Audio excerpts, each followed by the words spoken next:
ओम शांति। 17 मार्च 2007। बाप दादा की समय प्रमाण अभी हर बच्चे के प्रति चाहे नंबरवार है,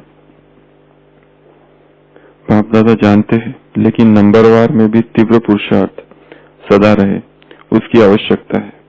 समय संपन्न होने में तीव्रता से चल रहा है, लेकिन अभी बच्चों को बाप समान बनना ही है, यह भी निश्चित ही है। सिर्फ इसमें तीव्रता चाहिए। हर एक अपने को चेक करो कि मैं तीव्र पुरुषार्थी हूँ सदा, क्योंकि पुरुषार्थ में पेपर तो बहुत आते ही है और आने ही है, लेकिन तीव्र पुरुषार्थ के लिए पेपर में पास होना इतना ही निश्चित है कि तीव्र पुरुषार्थ पेपर में पास हुआ ही पड़ा है। पुरुषार्थी होना है नहीं, हुआ ही पड़ा है, यह निश्चित है। सेवा भी सभी अच्छी रुचि से कर रहे हैं, लेकिन बाप दादा ने पहले भी कहा है कि वर्तमान समय के प्रमाण एक समय पर मनसा वाचा और कर्मणा अर्थात चलन और चेहरे द्वारा तीनों ही प्रकार की सेवा, मनसा सेवा द्वारा अनुभव कराना, वाणी द्वारा ज्ञान के खजानों का परिचय कराना और चलन द्वारा संपूर्ण योगी जीवन का प्रैक्टिकल रूप का अनुभव कराना। तीनों ही सेवा एक समय करनी है, अलग अलग नहीं। समय कम है और सेवा अभी भी बहुत करनी है। बाप दादा ने देखा है कि सबसे सहज सेवा का साधन है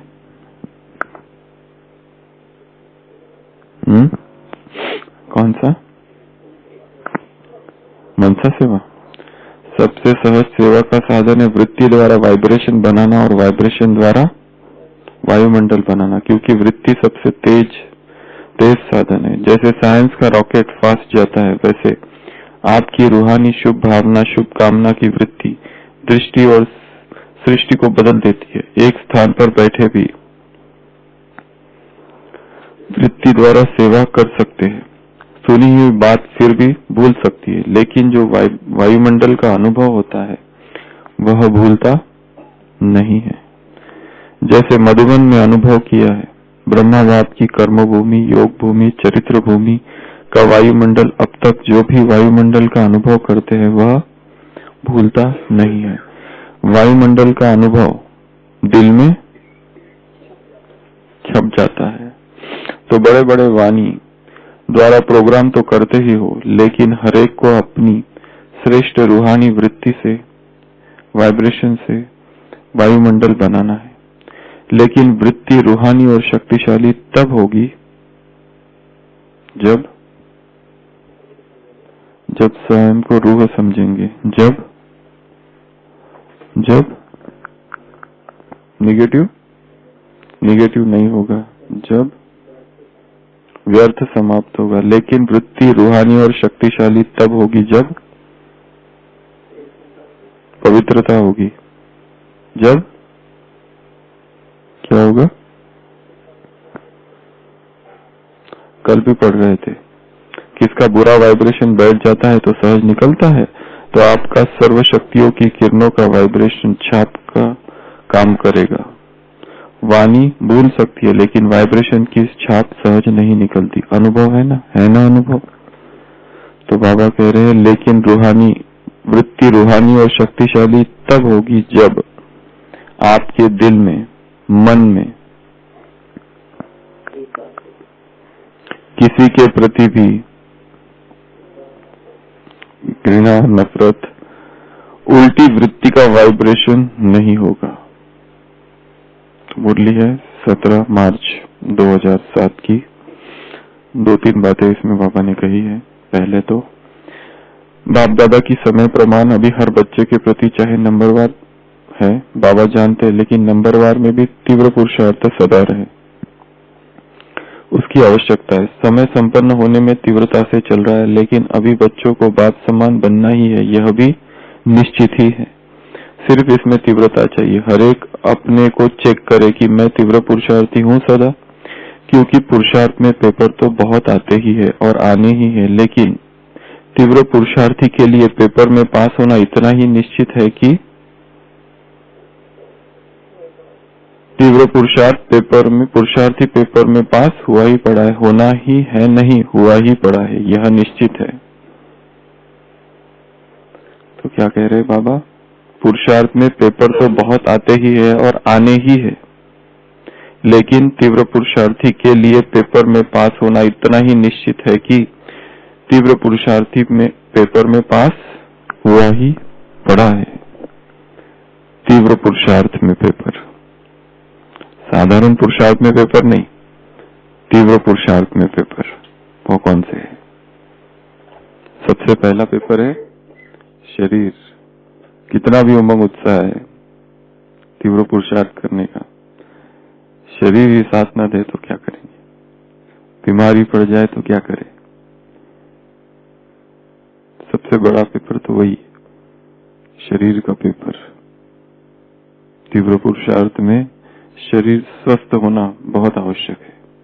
अगर शरीर की तरफ ध्यान न दिया जाए, उसको स्वस्थ न रखा जाए, तो पुरुषार्थ चाहे सब कुछ है, स्थान है, वायुमंडल है, समय है, परंतु पुरुषार्थ नहीं हो सकता है। क्योंकि शरीर जब बीमार होता है तो आत्मा को भी नीचे खींचता है। शरीर अपने साथ आत्मा को भी नीचे खींचता है। क्या बुखार की अवस्था में अशरीरी बना जा सकता है? 103 बुखार और मैं अशरीरी आत्मा हूं, ऐसा हो सकता है? मुश्किल है। और बन के दिखाओ अशरीरी। मैं देह नहीं, मैं आत्मा हूं। इसके लिए चाहे शरीर में कोई बीमारी है, दर्द है, कमजोरी है, पीड़ा है, तो पुरुषार्थ में तो एक बहुत बड़ी बाधा हो जाती है। कोई ऐसी बीमारी जो लंबे समय तक चल जाए तो भी बाधा हो जाती है। लंबे समय तक कोई बीमारी अगर चले, थोड़े समय ठीक है, पुरुषार्थ तो चालू रहेगा, पर वो बीमारी छोड़े ही ना तो वो एक बाधा बन जाती है। इसके लिए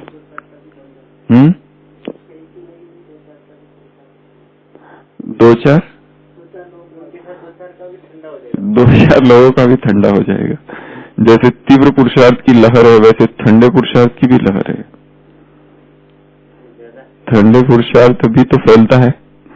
जो देख रहा है कोई बहुत अच्छा पुरुषार्थ करता था, एकदम डाउन हो गया है, तो उसको देखकर हमको भी लगता है ठीक है, इनकी भी ऐसी हालत हो सकती है, तो हमारी हुई तो क्या हुआ। अगर किसी को पूछो शाम में मुरली में क्या है, तो वो कहेगा आज मुरली पढ़ी ही नहीं, तो हम भी अपने आप को थोड़ा रिलैक्स कर सकते हैं। हमने भी नहीं पढ़ी तो क्या हुआ। तो सबसे पहला पेपर जो है तीव्र पुरुषार्थ में, वो है शरीर। दूसरा पेपर कहो, बाधा कहो, विघ्न कहो, समय। तीव्र पुरुषार्थ हर एक करना चाहता है, पर क्या कहते हैं, टाइम नहीं है। कैसे निकाले टाइम पुरुषार्थ करने के लिए? क्योंकि अच्छे पुरुषार्थ के लिए अच्छा टाइम चाहिए। ऐसा नहीं हो सकता है कि बहुत अच्छा पुरुषार्थ करना है और कम टाइम में करना है। अच्छा टाइम चाहिए, क्योंकि पुरुषार्थ में चिंतन, मनन, अध्ययन, ये सब बातें भी आती है। बहुत अच्छा बीच बीच में अशरीरीपन का, केवल सेवा में ही लगे तो तीव्र पुरुषार्थ नहीं हो सकता है। चाहे कितनी भी अच्छी सेवाएं हो, दिन भर सेवाएं हो, अनेक आत्माओं को सुख देने वाली सेवा हो, परंतु अच्छे पुरुषार्थ के लिए टाइम चाहिए। बाहर रहने वाले 8-8, 10-10 घंटे काम करते हैं। सुबह 8 बजे जाते हैं तो 6 बजे 8 बजे आते हैं वापस, और उनको पुरुषार्थ भी बहुत अच्छा करना है। कैसे करेंगे? पुरुषार्थ के लिए तो बहुत सारी इच्छाओं को छोड़ना होता है। एंड रिलीजियस माइंड जो होता है, is a non ambitious mind. संसार की बहुत सारी महत्वाकांक्षाएं यदि है, धन कमाने की, ये करने की, वो करने की, नहीं हो सकता है। दो चीजें एक साथ नहीं हो सकती। थोड़ा तो छोड़ना ही पड़ेगा। जो फुल टाइम जॉब है उसको पार्ट टाइम करना पड़ेगा, तो ही हो सकता है। तीव्र पुरुषार्थ के लिए, साधारण पुरुषार्थ की बातें नहीं कर रहे हम, तीव्र पुरुषार्थ के लिए टाइम चाहिए, अच्छा टाइम चाहिए। ऐसा नहीं कि रात को 12 बजे सो रहे, 11 बजे सो रहे, तो कैसे अमृत वेला शक्तिशाली होगा। और अमृत वेले के बाद भी तुरंत काम में लग रहे, या इतने थक जाते हैं कि सो ही जाते हैं और उठ के फिर भाग भाग के ड्यूटी पर पहुंचते हैं। ड्यूटी पे पहुंचो, दिन भर लगे रहो ड्यूटी में 8 बजे तक रात को, और फिर ट्रैवलिंग 3-4 घंटा ट्रैवलिंग में जाता है कितनों का, तो बाहर दुनिया में 1 घंटा 2 घंटा ट्रैवलिंग में जाता है। तो कैसे होगा उसी वातावरण में, उसी ट्रैफिक में, उसी ऑफिस के वायुमंडल में, और फिर तीव्र पुरुषार्थ भी करना है? नहीं हो सकता है। कोशिश करते हैं लोग, कईयों को सफलता भी मिलती है, परंतु जो एक संतुष्टता है पुरुषार्थ की, वो नहीं हो सकती। तो दूसरा एक है टाइम, तीसरा है सेवा साथी। करने नहीं देते, चाहते हैं हम बहुत करना, पर जूनियर, नीचे, ऊपर सीनियर और बीच में साथी, ये तीनों ही जैसे कभी कभी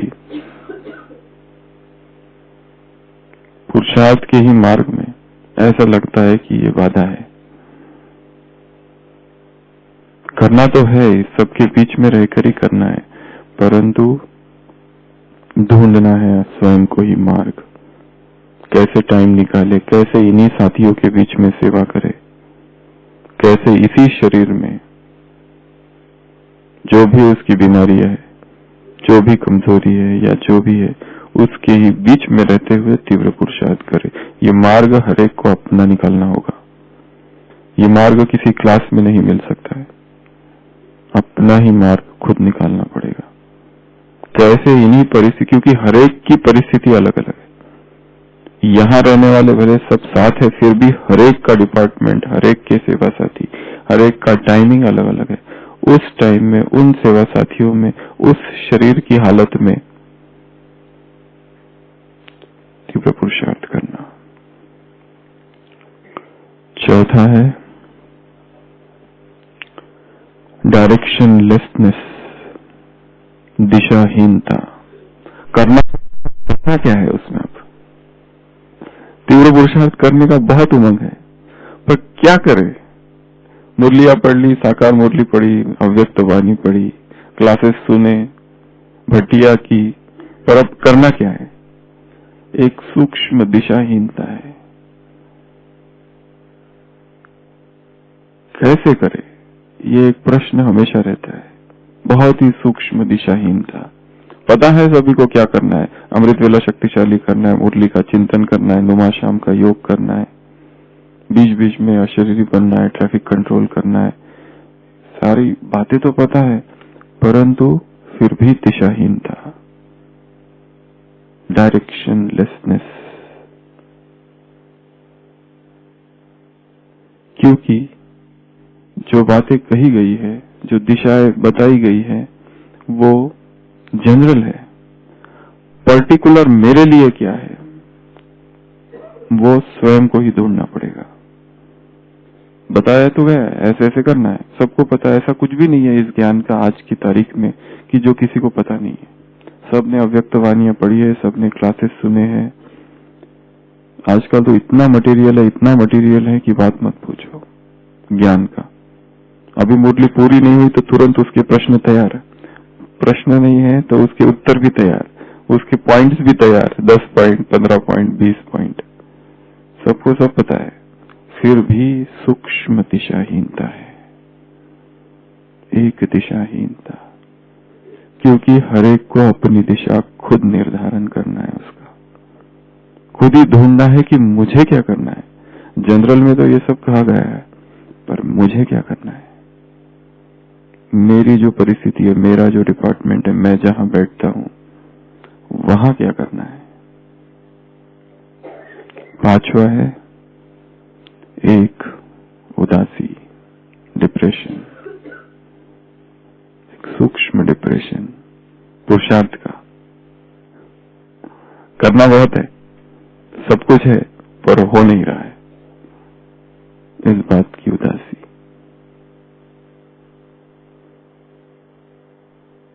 एक अवसाद का भाव,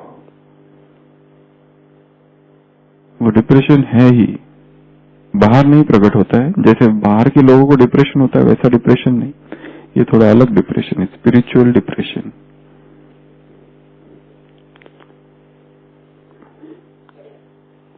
क्योंकि दिखते हैं, कोई दिखता नहीं है ऐसा खास जो अच्छा पुरुषार्थ कर रहा है, क्योंकि जिसको भी हम सोचते हैं अच्छा पुरुषार्थ कर रहा है उसकी कोई ना कोई कमी दिखी जाती है बीच बीच में, तो मन उसे स्वीकार नहीं करता है। जैसे एक राजा था जो इतनी उदासी में चला गया, इतना डिप्रेशन में चला गया, इतना डिप्रेशन में चला गया कि कितने लोग आ गए उसके डिप्रेशन को ठीक करने के लिए, पर उसका डिप्रेशन ठीक ही नहीं हो रहा था। कई सारे राजवैद्य आए, कितने लोग आए, पर उसकी बीमारी, उसका डिप्रेशन बढ़ता ही जा रहा था। उसे कोई रस ही नहीं राज्य में, कारोबार में, घर परिवार में, कहीं पर भी रस नहीं, बस एकांत में और चुपचाप। तो बहुत एक बूढ़ा वैद्य कहीं से आया और उसने उसे कहा गया कि राजा की ये जो उदासी है उसे ठीक करो। तो वो कहता है कि राजा की उदासी किसी दवाई से ठीक होने वाली नहीं है। उसकी उदासी यदि उसे किसी ऐसे व्यक्ति का कमीज पहनाया जाए जो बहुत सुखी है तो ही उसकी उदासी ठीक हो सकती है। तो राजा के सैनिक, सिपाही, मंत्री सारे ढूंढने लग जाते हैं ऐसा कौन व्यक्ति है संसार में जो बहुत बहुत बहुत सुखी है और जो कह सके कि मैं बहुत संसार में happiest man in the world हूं। तो दिन रात ढूंढने लगते, जिसको भी मिलते हैं, साहूकार दिखता है दूर से बहुत सुखी है, सब कुछ है, परंतु वो भी दुखी है, कहते हैं हमारे पास बेटा ही नहीं है। कितने लोगों के पास, गरीबों के पास जाते हैं तो गरीब भी दुखी है, गरीब कहते हैं हमारे पास धन नहीं है। सन्यासियों के पास जाते हैं, सन्यासी कहते हैं हम कहां से सुखी, संसार वाले ही हमसे ज्यादा सुखी है।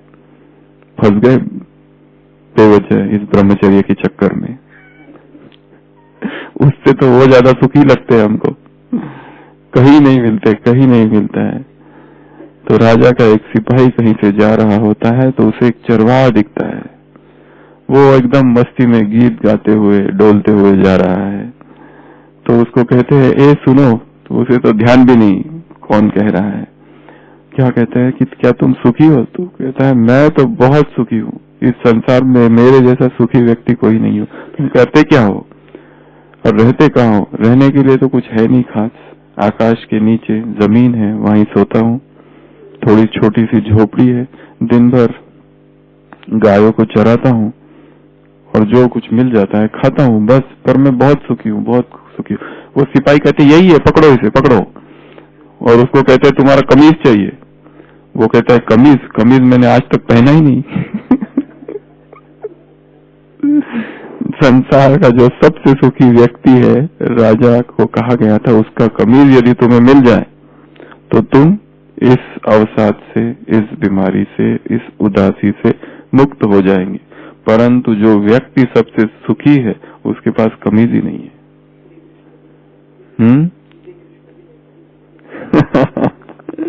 वो तो चलो दूसरी बात है, परंतु सुख का संबंध, खुशी का संबंध बाहर की वस्तुओं से नहीं है, बाहर की किसी वस्तु से नहीं है। किताबें मिल सकती है परंतु क्या विवेक मिल सकता है? अमीर लोग हैं जिनके पास बहुत किताबें हो सकती है, खरीद सकते हैं, कितनी महंगी महंगी किताबें आजकल, अच्छी अच्छी किताबें बहुत महंगी होती है, वो खरीद सकते हैं, परंतु क्या ज्ञान प्राप्त कर सकते हैं वहां से? अभी इंटरनेट पे कितनी सारी किताबें फ्री अवेलेबल है, फ्री पीडीएफ, फ्री HTML, सब कुछ मिल जाता है। हमें याद है जब हम किताबें पढ़ते थे पहले, तब हमारे पास ये तो था ही नहीं, नेट वगैरह कुछ भी नहीं, ना तो पैसे थे। वो दुकान पे जा जाके बीच बीच में किताब ली थोड़ी सी, क्या है देखने के लिए, थोड़ा पढ़ा और वापस दे दिया, बाद में खरीदेंगे। किताबें तो थी नहीं, ना तो पैसे थे उस समय। तो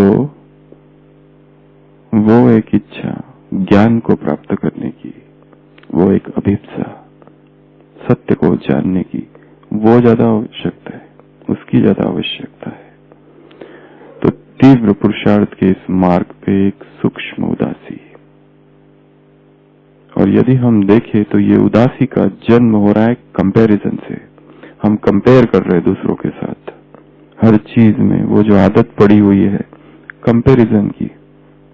हम ये भूल रहे हैं हर एक की बुद्धि अपनी अपनी है, हर एक का भाग्य अपना अपना है, हर एक अपने साथ ही पूर्व जन्म से बहुत कुछ ले आया है या कुछ नहीं लाया है। इसके लिए उदासी का कोई कारण नहीं है। मैं यूनिक हूँ, बाबा हमेशा कहते हैं हर आत्मा कैसी है, विशेष है। जो विशेषता मुझ में है और किसी में नहीं। अपने प्रति इंफीरियरिटी कॉम्प्लेक्स, अपनी बुद्धि के प्रति, अपने ज्ञान के प्रति, अपनी स्मृति के प्रति, याददाश्त के प्रति, वाणी के प्रति, भाषा के प्रति, कल्चर और बैकग्राउंड के प्रति, कुछ भी हो सकता है। ये हम क्यों बोल रहे हैं कि हर एक व्यक्ति अपने आप में स्पेशल है, यूनिक है, और मैं भी वैसा ही हूं। तो पांचवा था डिप्रेशन। अगला है लेजीनेस, एक आलस्य। पुरुषार्थ तो करना है बहुत, परंतु कल भी नहीं करना है, आज ही करना है, परंतु कर लेंगे, परंतु पता नहीं एक अजीब सी आलस है अंदर ही अंदर, समझ में नहीं आता है। मूड नहीं है या शरीर का आलस है, क्या है पता नहीं। लगता है बहुत करे, एक 8 घंटा योग का चार्ट लेके ही जाएंगे आज, परंतु पता नहीं, अज्ञात है। ऐसा नहीं कि कुछ ज्ञान नहीं है, सब पता है। पूरा आलस अलबेलोपन की सीरीज खत्म की है इधर। कितने थे वो? 64 नहीं 84 आलस के नहीं थे शायद, तो वो पूरी हो गई, किताब पूरी हुई। हाँ ऐसे कुछ थे, 70 सीरीज पूरी हो गई, पर पता नहीं कहाँ चला गया वो। तो आलस कौन उठाएगा हमको इस आलस से? कौन बाहर निकालेगा? कोई क्या क्लास इसको निकाल सकता है? शायद अपने ही अंदर बीज है उसका लिंक, उसकी जो लिंक है बहुत सारी पास्ट की संस्कारों के साथ है। इसके लिए वो आलस करने नहीं देता है, और हम उसे आलस भी नहीं कहना चाहते। आलस और हम बिल्कुल नहीं।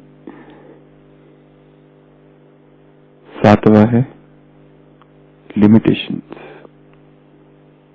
मोहिनी बहन का उस दिन एक क्लास हुआ था, उसमें उन्होंने बहुत अच्छी बात कही थी कि मैं ये नहीं कहना चाहती कमजोरी, हर एक की अपनी अपनी कमजोरी नहीं। कमजोरी थोड़ा अच्छा निगेटिव शब्द है, उससे ज्यादा अच्छा शब्द है लिमिटेशन। हर एक की अपनी अपनी लिमिटेशन है। करना बहुत चाहते हैं पर बुद्धि की लिमिटेशन है, करना बहुत चाहते हैं शरीर की लिमिटेशन है, करना बहुत चाहते हैं पढ़ने की लिमिटेशन है, याद रखने की लिमिटेशन है, करना बहुत चाहते हैं, परंतु उस करने की भी लिमिटेशन है, टाइम की लिमिटेशन है, हर चीज की लिमिटेशन है हर एक की।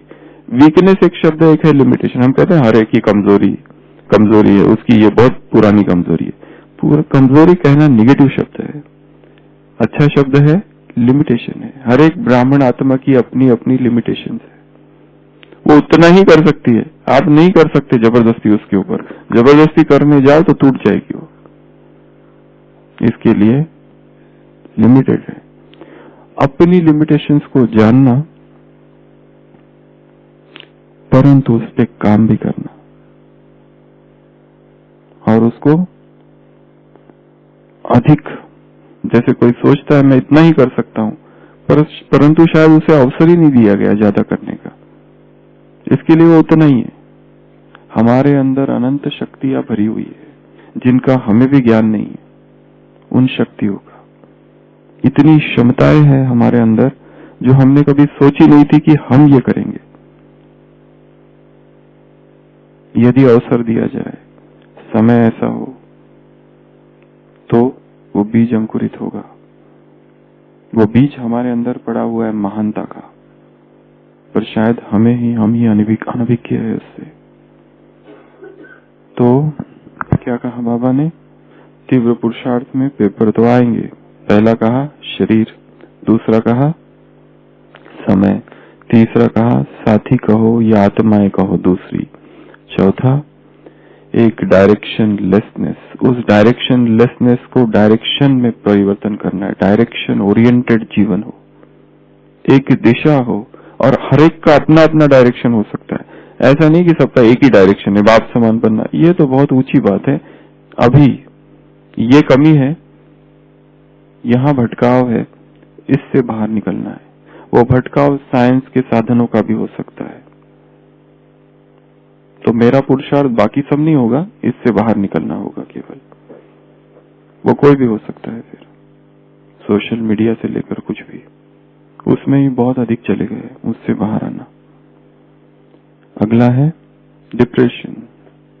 अपने डिप्रेशन को खुद ही डायग्नोस करना, कारण को ढूंढना, क्यों है? क्या कंपैरिजन से उत्पन्न हो रहा है? क्यों कंपेयर कर रहे हैं हम?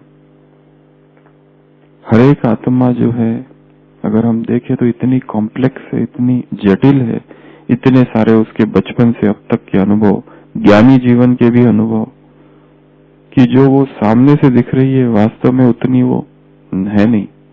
जितना हमें लग रहा है ये बहुत अच्छी है और हम इससे बहुत नीचे है। जटिलता है हर एक में, इसके लिए कंपैरिजन का कोई कारण नहीं है। तो वो एक डिप्रेशन। फिर है लेजीनेस और लिमिटेशंस। अपनी लिमिटेशंस को जानना, परंतु केवल जानकर रुक नहीं जाना, उस पर काम करना और उसको और आगे बढ़ाना। और दूसरी बात, ये तो पहली बात थी यहाँ की, दूसरी बात यहाँ बाबा ने कही है, तीनों प्रकार की सेवा एक साथ करनी है। मनसा वाचा कर्मणा। वाणी द्वारा ज्ञान के खजानों का परिचय, मनसा द्वारा अनुभव कराना, और चलन द्वारा क्या करना? संपूर्ण योगी जीवन का प्रैक्टिकल रूप का अनुभव कराना। कोई देखे तो लगे ये योगी है, तपस्वी है। तीसरी बात यहाँ कही है, वृत्ति द्वारा वाइब्रेशंस और वाइब्रेशन द्वारा वायुमंडल बनाना। वृत्ति सबसे तेज साधन है, और वृत्ति का निर्माण उस दिन चर्चा की थी काफी विस्तार से। वृत्ति का निर्माण संकल्प से होता है। वृत्ति अर्थात रिपल्स, वो जो लहरें हैं, तरंगे हैं, मन में जो फ्लक्चुएशन है, मॉडिफिकेशंस के। योग का तो लक्ष्य ही है चित्त वृत्ति निरोधा इति योग।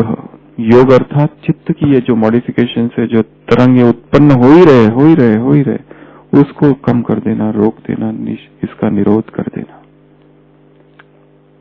और वो योग में ही होगा जब संकल्प बहुत कम होंगे। तो उस वृत्ति से, वृत्ति संकल्प से उत्पन्न हो रही है।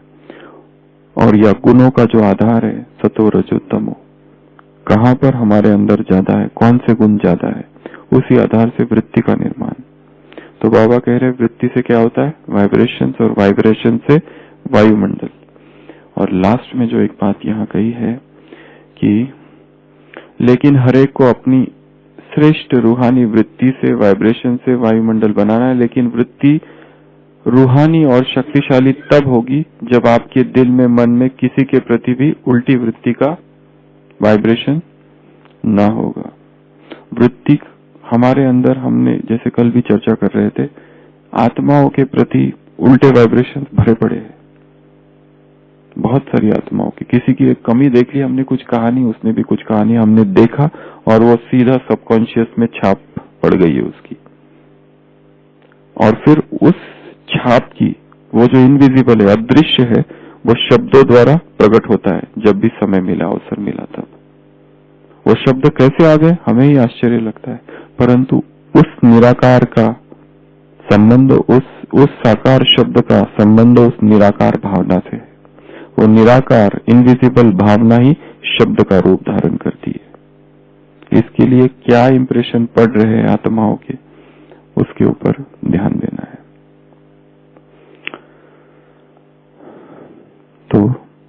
पुरुषार्थ में जो बाधा है, अपनी बाधा क्या है उसी पर चिंतन करना है। कुछ 6-7 बातें यहाँ बताई, पर हमारी कुछ और हो सकती है जो यहाँ बताई नहीं गई, उस पर थोड़ा गहराई से मनन करना है। एक दूसरा, वृत्ति को श्रेष्ठ बनाना है। किन किन आत्माओं के प्रति हमारी वृत्ति में उल्टे वाइब्रेशंस भरे हैं, शायद अभी हमारा उनसे कोई काम नहीं, परंतु वो प्रकट हो सकते हैं कभी भी। अवसर की तलाश है, अवसरवादी है वो, मौका परस्त, अपॉर्चुनिस्टिक। और जिन जिन आत्माओं के प्रति जो भी उल्टे वाइब्रेशंस भरे हैं,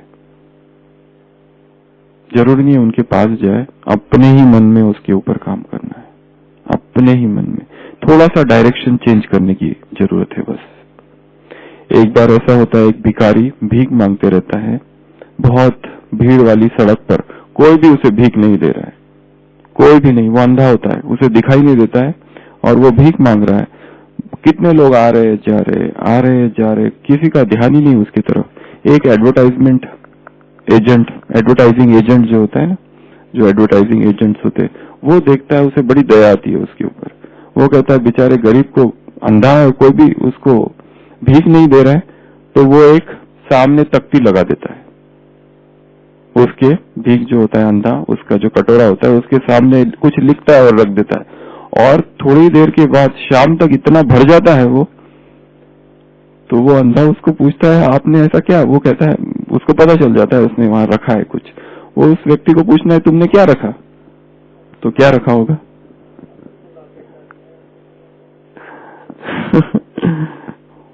वो उस तख्ती पर लिखता है, बाहर मौसम कितना अच्छा है, आप सब देख सकते हो, मैं नहीं देख सकता। वो अंधा व्यक्ति कह रहा है कि मौसम बहुत अच्छा है, आप लोग देख सकते पर मैं नहीं देख सकता। तो करुणा का भाव जागृत होता है, थोड़ी सी दिशा बदलती बस। है वही, अंधा वही है, भिखारी वही है, परंतु उस एडवर्टाइजमेंट एजेंट ने, उसका तो काम ही वो है ना, वो थोड़ी सी दिशा बदल देता है। थोड़ी सी दिशा बदलने की आवश्यकता है मन की, थोड़ी सी दिशा। थोड़ी सी दिशा अगर बदल दो तो बहुत सारा परिवर्तन हो सकता है। हमारा किसी के प्रति एकदम गहरा नेगेटिव भाव है, उसकी एक केवल अच्छी बात होगी, अच्छी बात तो है ही, उसकी एक अच्छी बात का भी केवल 10 मिनट अगर चिंतन कर दिया जाए तो वो जो है निगेटिव ओवर शैडो हो जाएगा, वो छिप जाएगा, दब जाएगा या खत्म भी हो जाएगा।